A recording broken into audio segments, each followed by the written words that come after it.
welcome to another teacher talk session tonight. And tonight we are going to have another education from different part of the world. And tonight we are going to have our 188th session with an Erasmus trainer, founder of Teacher Academy Amsterdam, and English teacher at Montessori campus Almere, the Netherlands, Anelia Aysel Van Rijn. When she comes, we are going to start our live session with her, and we are going to talk about a lot of different topics with her. She is here. Hello hocam.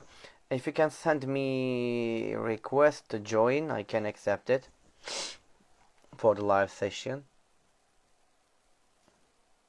Or okay, I got it.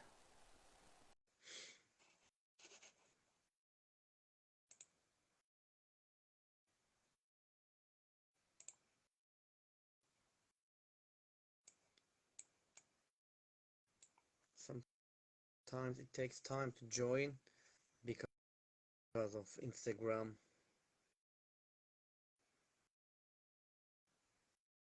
You just need to wait a little bit.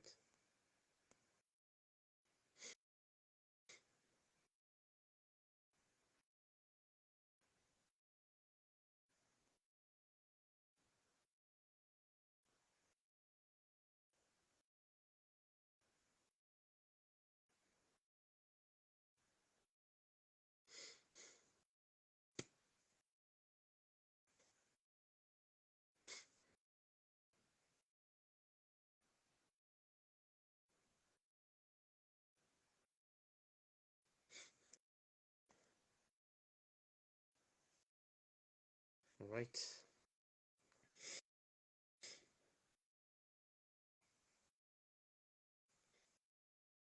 Waiting for the connection.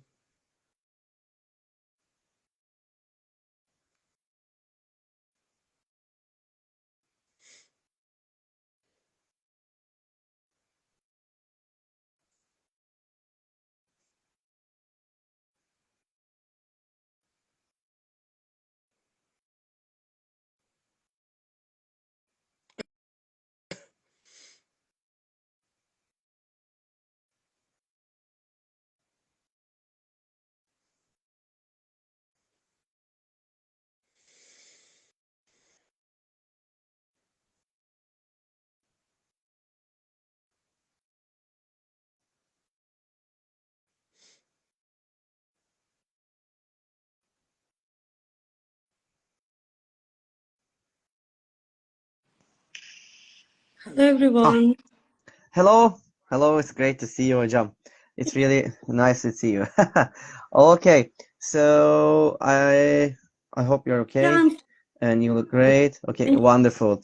And I just want to say thank you very much for accepting my invitation for Teacher Talk station. It's really great to have you here.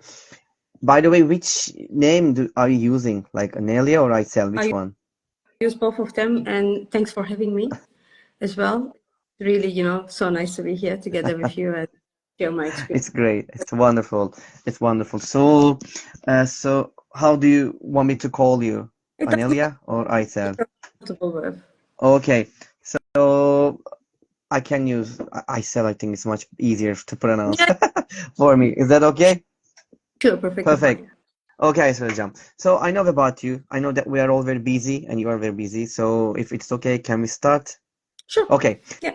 So I know about you, but maybe our audience would like to know about you. So can you tell us about yourself, please, and a bit about your experiences too? Yeah. Like as you say, I have two names, and my original name is even longer than that. But that's a Wow. yeah. Because I'm someone who was born in Bulgaria, raised in Turkey, lived in Cyprus for almost like 10 years, and has been living to the Netherlands right now with my, wonderful husband for the last 10 years as well. So I'm kind of all over the place.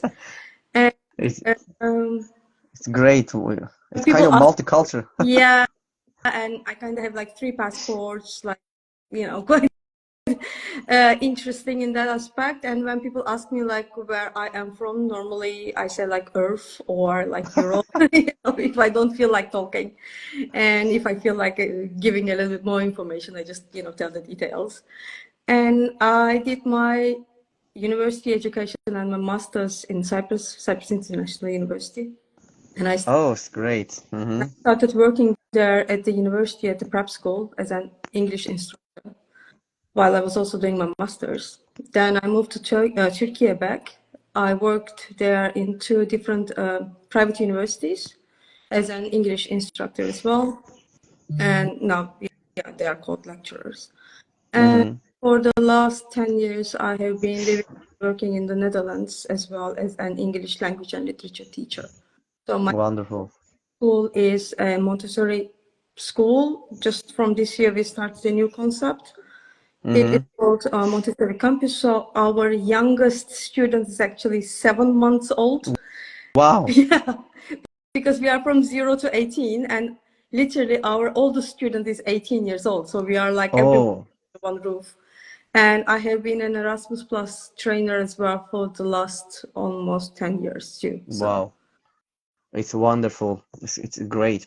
Thank you for this nice information about you. By the way, I graduated, from the European University of Lefke. Oh, I graduated from yeah. Cyprus. Yes. So we have common things. So you know everything about, makarna buldi and everything. Yeah. Of course, I know all of the Moli Yeah, here. then That's awesome. there for sure. We have common. Okay, thank you for sharing these details about us, and you, of course, Hocam. Okay, so my next question is again about you, but this time it's about your own education. So what was let's say, your turning point or points in your own education? Mm, I actually have been thinking about this myself. And Uh-huh. the point is, I think I had a horrible, and I want to underline it, I had a horrible English teacher. Oh. So I loved the language, but I really disliked him a lot. And I promised myself I am never gonna be one of these guys. And those experiences actually shaped me who I am right now as a teacher. I see. I've never repeated their mistakes. Like a language is not only memorizing some words and writing their whatever meaning in whatever language. So I was forced to do that for years. And I am very bad at memorizing things. So I can't do that. That's why when I was doing my master's, I decided to focus on language learning strategies, like be able to prevent becoming one of those guys. So I can learn all the tactics and everything. Then I can really customize something for my students too. So.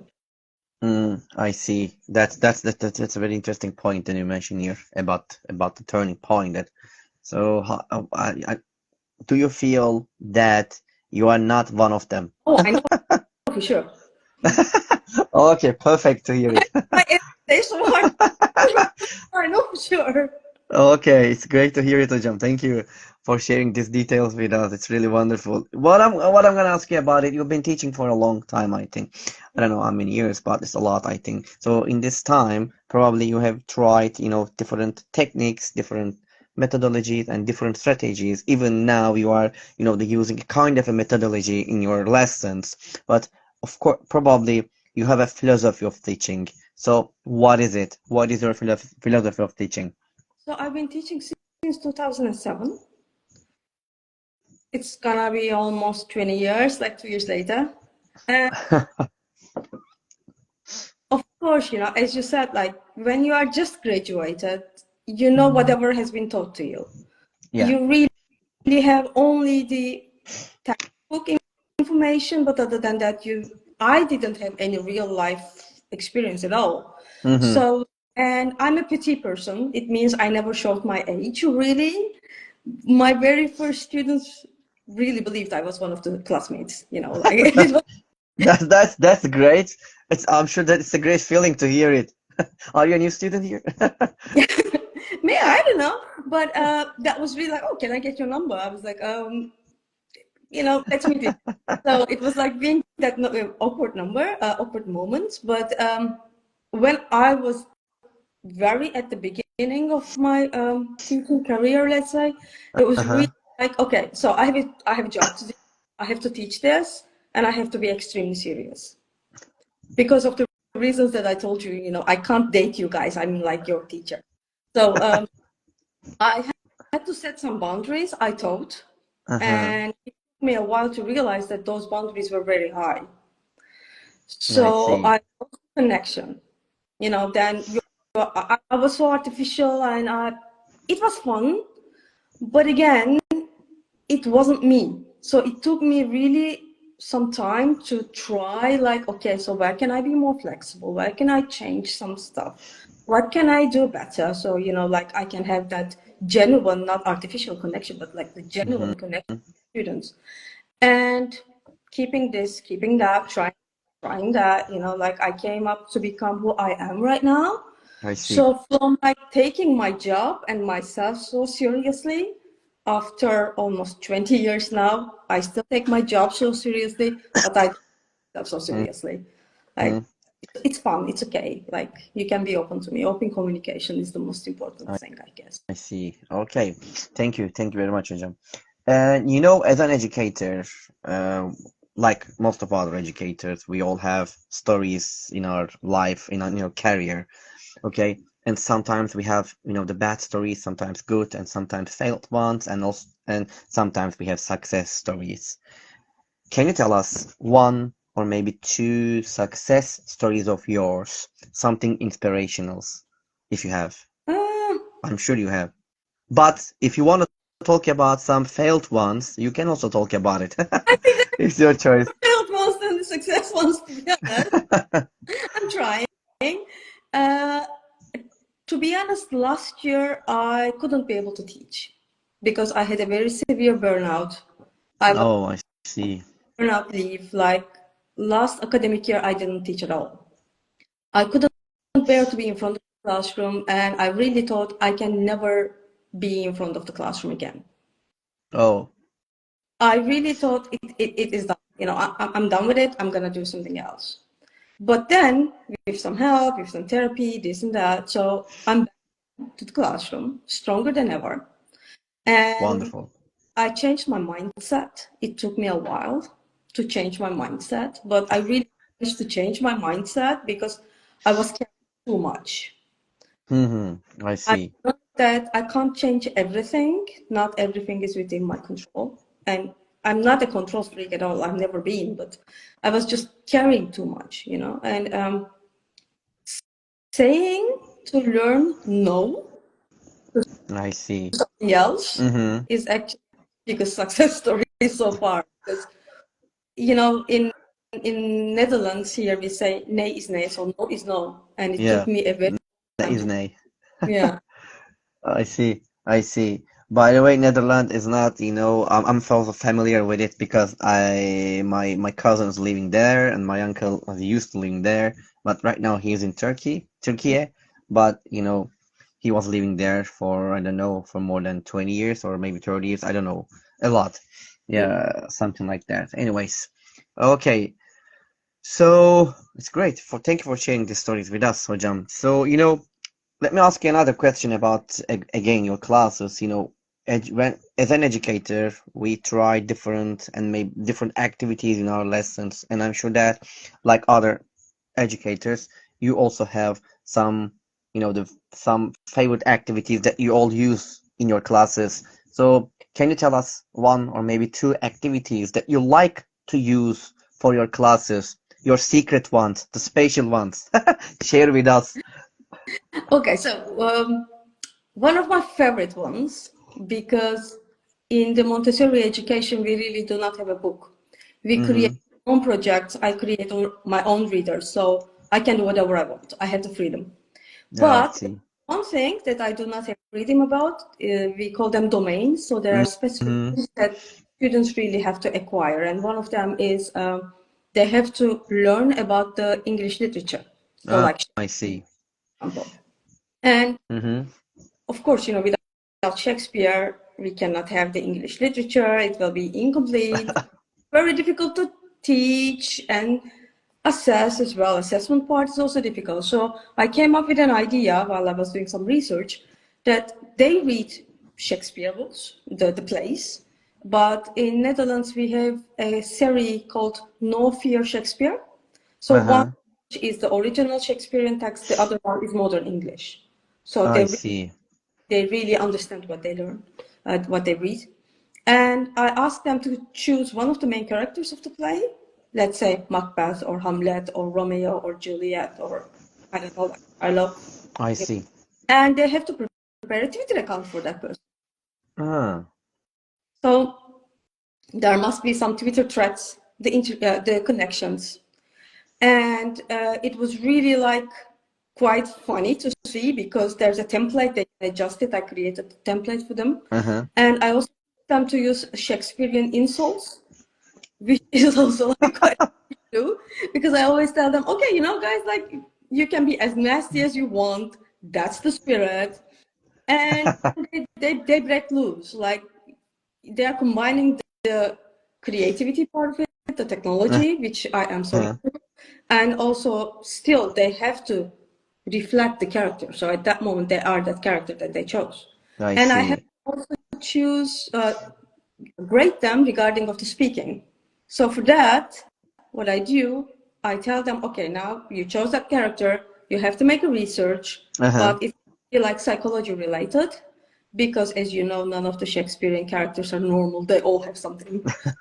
So one of them becomes the therapist and the other one becomes the character. So we have that Shakespearean therapy session where they Nice.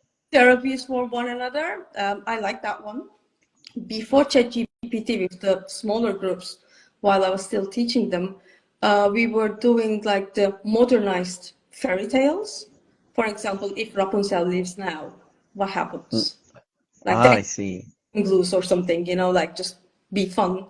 And I really like to do things out of the box. I like Ah, that's wonderful. students out of their comfort zones because, I mean, comfort zone is comfy, but nothing grows there. Mm-hmm. So I really push them to their limits of thinking, creating, like learning by doing, basically. So. I see. Mm-hmm. I got it. It's very interesting activity that you are using there about Montessori. We are going to talk about it later, but thank you for sharing your activities that you use it. You know what I'm going to ask you again about the students over there and the education that you are giving to them. So, you've been teaching for a long time over there, and probably, you face actually the students face a lot of difficulties, or like not difficulties, the challenges about learning a new language, especially you are teaching them English. So when you think about this, can you tell us the challenges of the students about learning a new language over there? I mean, I Just maybe can't one or two things, if you can. can't really see that that's really challenging here because Netherlands is known as the country that speaks English the best as the second language. Yeah. So it's really not as difficult as it used to be in Turkey because here it's not artificial, it's English. Uh-huh. But I think here what I can say, and it recently happened though, Mm-hmm. it is a bad teacher effect. That's exactly what I had years ago. Ah. So one student, she's new in my class. I never taught her before. Uh, she had a complete blackout during the exam, and she came crying. So, and I told her, what happened? What went wrong? Like, what's happening? She said, yeah, I got complete blackout because I can't speak English. I'm bad at English. She Oh. was she was saying that to me in English. She was giving in English. And I told her, girl, who told you you're not good at it? Because you are communicating with me right now, and you have been communicating with me for months in this language. So tell me what is happening right now. She said, yeah, because my previous teacher told me that I'm very bad at it. Oh, I And see. But actually you are not. you're not simple, but you have to Yeah. change. that you're not, and everybody can make mistakes. It's perfectly fine. And then she did a retake exam, so she did the exam again. This time she got an 8.9 out of 10. No, nice. And I told her, if you ever tell me again that you're bad at English, I'm really gonna be very pissed at you. So here the challenge is mostly again the teacher factor that I so far, because the kids I see. if you just encourage them, they really got all the information. I got it.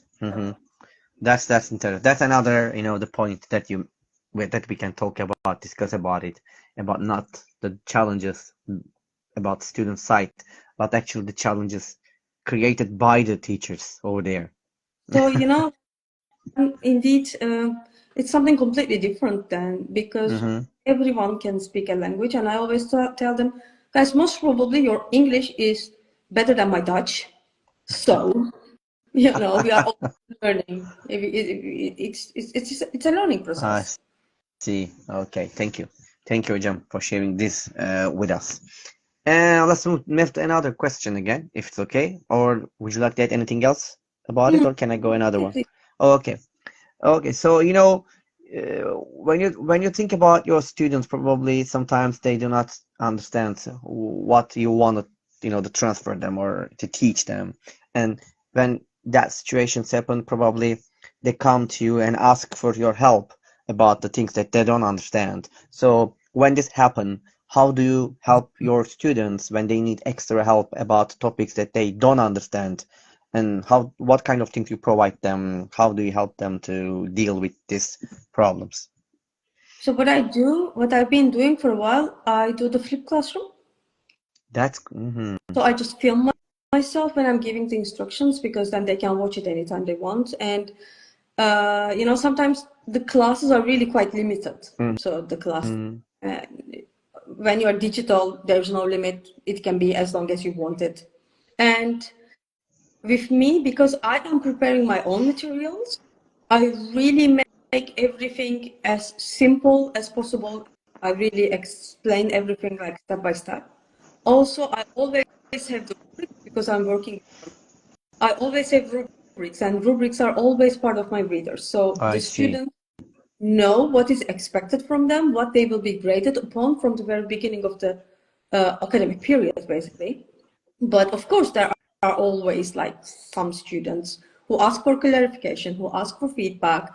And if I'm teaching for 2 hours in total, like clock hours in a classroom, Yeah. 1 hour is always feedback. No, I see.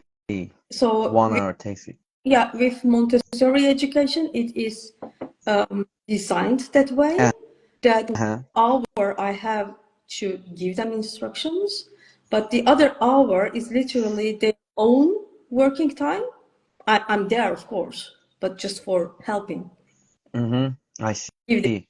answer the questions, to check what they have done so far, to give more clarification. To And them. there are some students who didn't really understand it. I just make a smaller group. So we sit together. I just explain it to them, while the rest of the class is actually busy with their tasks. With other tasks, I see. Okay, thank you. Thank you very much, Ajam. So you just mentioned that you are preparing your own Yeah. materials. So how long does it take to prepare that materials for you? Are you asking before or after ChatGPT? You can talk about both. After ChatGPT, I think it takes a minute. Before ChatGPT, it takes 100 minutes. Because before generative AI, of course, it was taking like weeks. Because I prepare everything, everything had to be there and in order, and I had to do the research, this and that. And with ChatGPT right now, it is taking a few days, because I still have to filter. Yeah, Like exactly. I can always give you some suggestions, but it doesn't mean that it fits to my student profile. So I have to make it personalized, and it's quite robotic still. It's algorithms. I have to make it more, like humanized, Humanized. Mm-hmm. but it's taking less now, Less less time. now.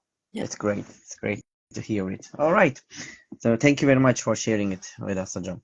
So, in every country, sometimes people think about the education, and sometimes they say that, oh, if I have the chance to change this in education, I would do that, or I would change Yeah. this.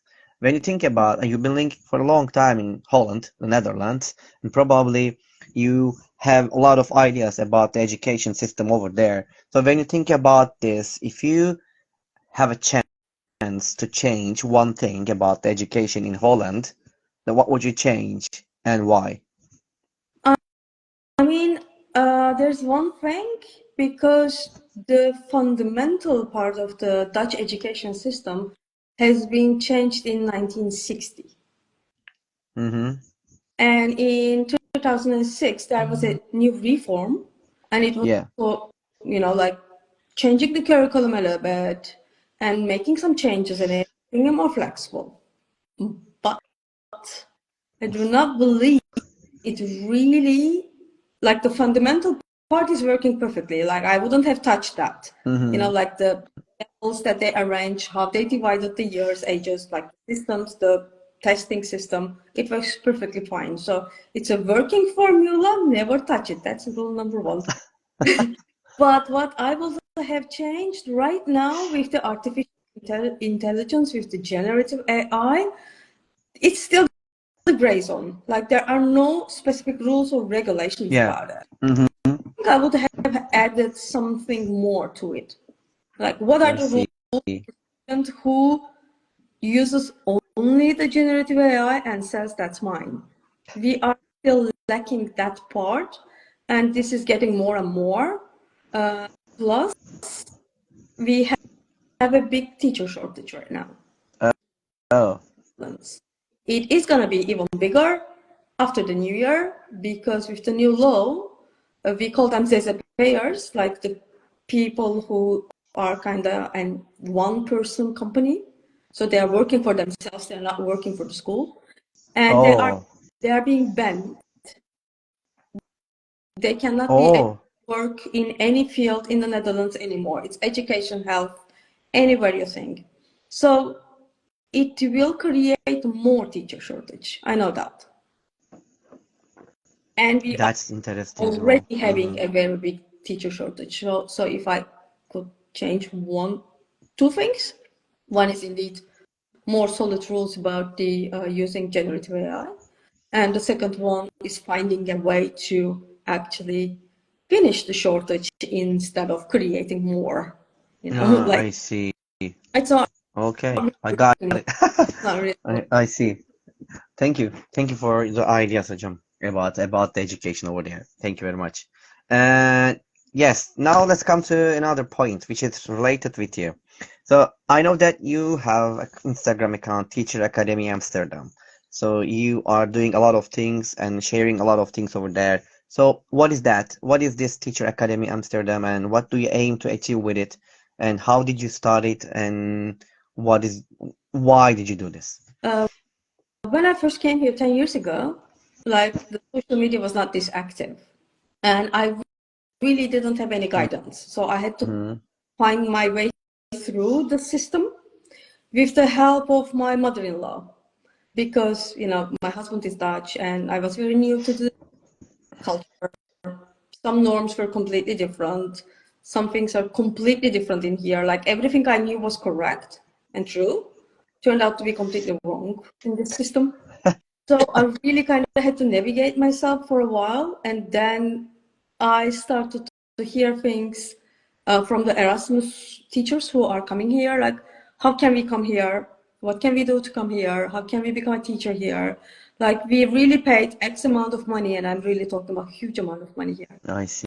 for the bureaus, but still we are not hearing anything. Do you have any suggestions? So I really saw that in Turkey there is really a very big market about that they are literally stealing people's money. That's unfortunately, yes. Because, for example, engineers, they can really get the visa through a company, and teachers cannot. It is so simple. Like, if you are in Turkey, you cannot just come and work in the Netherlands as a teacher. Mm-hmm. It's the law. And I realized that not many people actually know about that. So I was like, okay, then I can just spread the truth. That's the reality. I see. Sometimes people do not really like to hear the reality. It's possible. but You're right. but that's the truth. So I really had a lot of like messages. I'm still having them. So what can I do? Nothing, really. And what I started to do as well, because 2 weeks ago I was at the embassy of Turkey here, Uh-huh. meeting over there. So we are busy with making a new project here with the Ministry of Education of Turkey as well. Oh, Like, wonderful. then there are a lot of expats here, and most of their wives are actually teachers or their partners, their husbands. So we will try to create some sort of a new system and a program to train them how to find jobs in the Dutch education system. So that's the goal. Oh, I see. To It's help the interesting. Turkish teachers in the Netherlands who are already living here to find their own jobs in here. It's like, don't catch me the fish, teach me how to catch the fish. So we're working I on it. see. Hopefully it will come. I hope so. I hope so, Jam. Thank you. Thank you very much. And actually, we talk about generative AI, so I'm not gonna ask you questions about it. Yeah. I would like to ask another question. You are an Erasmus Plus trainer, if I'm not wrong. You do this. When you think about this, like who can talk as an Erasmus and discuss with so many teachers from European Union? So what changes necessary in today's education system in Europe? Yeah, because indeed, that's the goal of Erasmus, like to combine many teachers Uh-huh. all over Europe and share new approaches, share new ideas. And even if I'm the trainer, that people are supposed to learn things from me. Of Learning is always, course. I also learn quite a lot of things from them. And what I learned from teachers from Portugal, for example, Italy, everyone is suffering from the same thing. And that is that there are not very clear rules and regulations. Mm, I see. So the clarity is lost.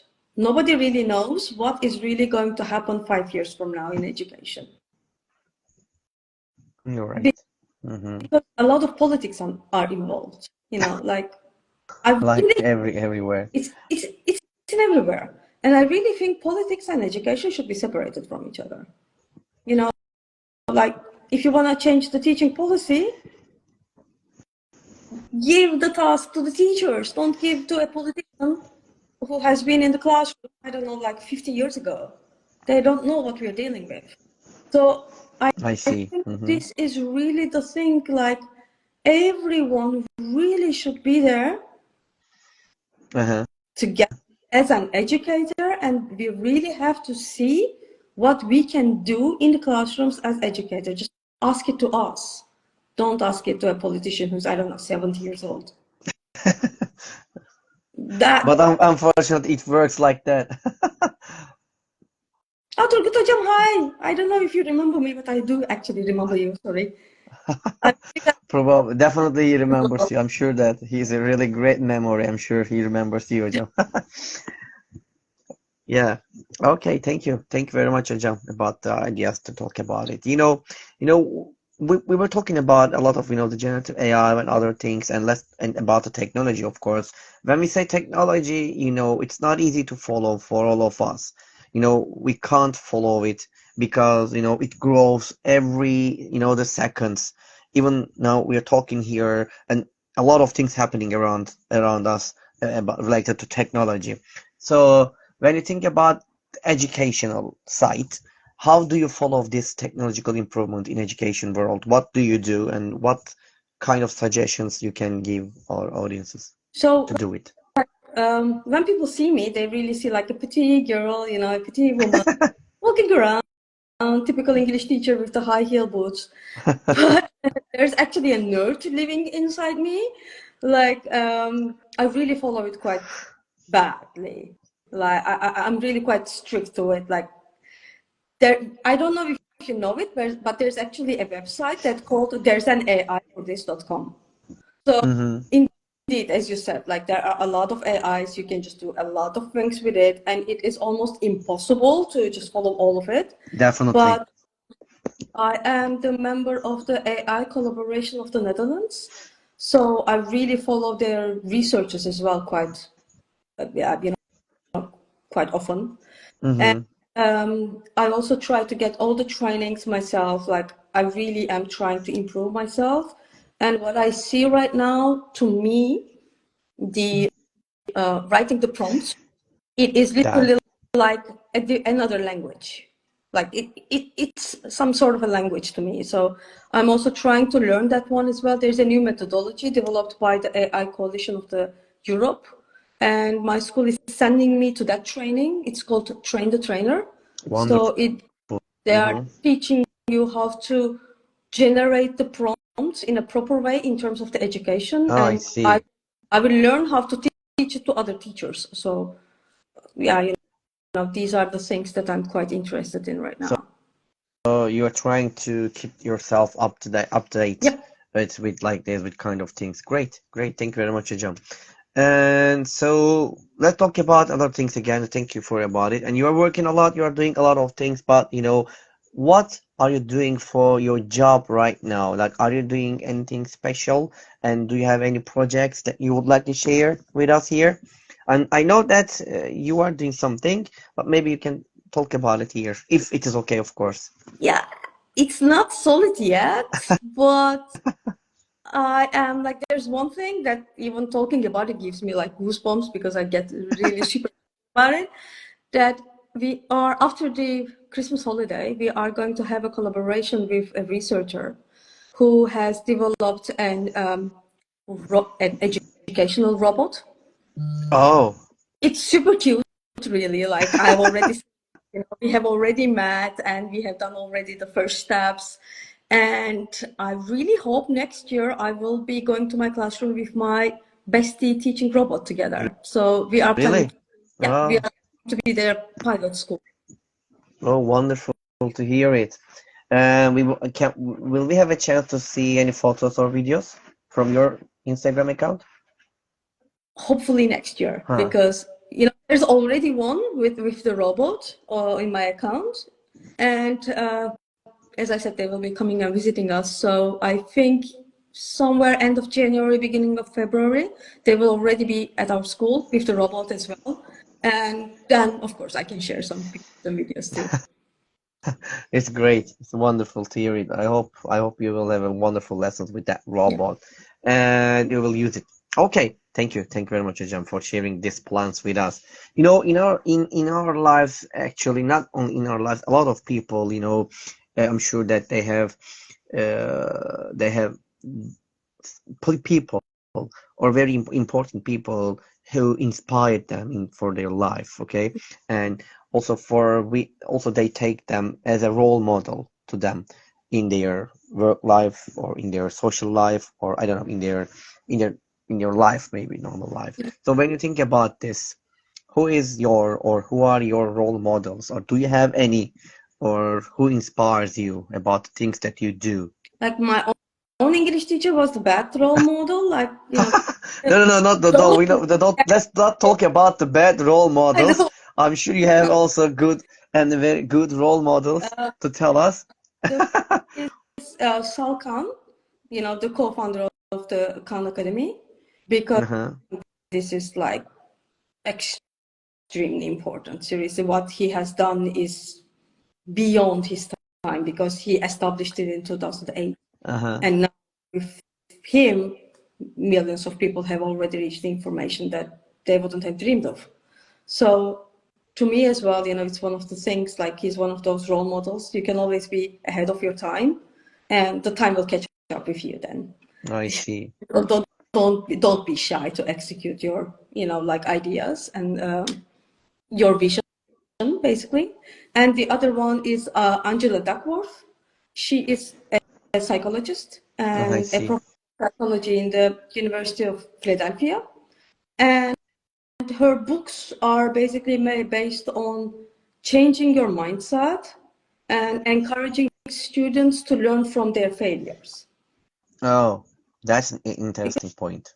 if you never try, no, let me put it like that. If you didn't make any mistakes in your life, it means you have never tried anything. That's correct. So if you made some mistakes in your life and if you learned something from them and if you moved on, it means that you are in the middle of your learning process.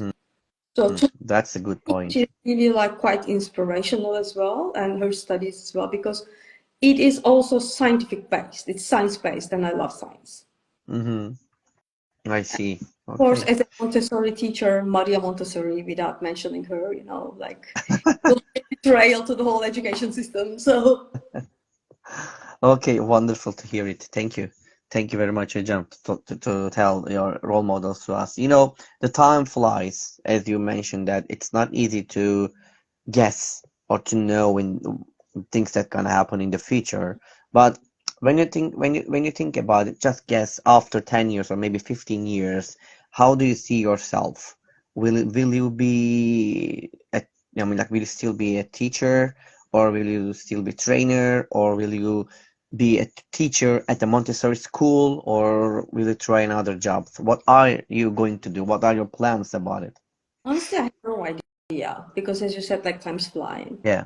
and I never know. Because one of my trainings is about like Web 4 tools, and when I ask, or like 21st century skills, when I teach that one, I always ask people like, can you tell me like 5 jobs that didn't exist 10 years ago? And if you really have troubles finding them, which is fine, because I also have to update the list before every training myself because everything is changing so fast. But I know that I will be doing something with generative AI for sure. Maybe I will still be in the classroom, but this time programming the robot and robot is giving the instructions. I do not know.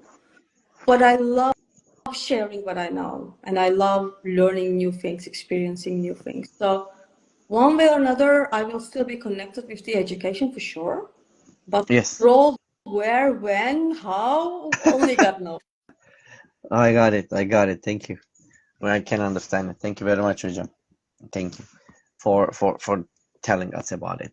Okay, in our life, there are some moments like challenging moments or difficult moments, and when we face these moments, probably sometimes we cannot find a solution or we cannot find a way to deal with the problems, and that times we say it on our own, like, oh, I wish I could have a superpower to solve my problem, so I could easily solve it. When you think about this into your classrooms, right? If you could have one superpower to use it, what would it be, and how would it help you? Now, this is going to be very contradictory to what I've said about technology. Well, I really wish I had like done like this, and all telephones will be turned off, Oh, nice. you know, until I do this Again. again. So, because using telephones in the classroom, it's not only it's the problem all over the world. Yeah, It's exactly. I still totally agree with you. we are still trying to put some rules, regulations. There are indeed new rules and regulations in the Netherlands as well. Like it's completely forbidden. But there are still some students, who finds different ways, who are more creative than we think. So I really wish I was like, in terms of and on, that would be quite handy. Quite handy, I see. It's a great superpower to use it. Very useful I in do the also classroom. that. Uh, I see. Great. Thank you, Jam. Okay, so think that, Jam, we finished this interview, all right? Or imagine that, and you go outside and find a lottery ticket that ends up winning $100 million. All right? It's a huge amount of money. What would you do? Please be honest, all right? Tell us your ideas or First, dreams. I would have checked everywhere if there are any hidden cameras. If it's a one thing. And then, I don't know, I think I'll just get the check, go somewhere, and decide to do waste the money for a few years by doing nothing. To be honest, it's a lot of money, yeah. Yeah, I a lot I have no, of money. I really have to think about it, but the first thing I will do is literally checking if it's a prank or not, like where are the hidden cameras, you know. Yeah, if there's a prank or not. I see. I I don't want got to be it. the Okay. next like, reels on on the whole social media. Oh, Great. Thank you, Ojam. Okay, so the time flies, Ojam, and now I'm gonna ask you my last question and the most difficult one.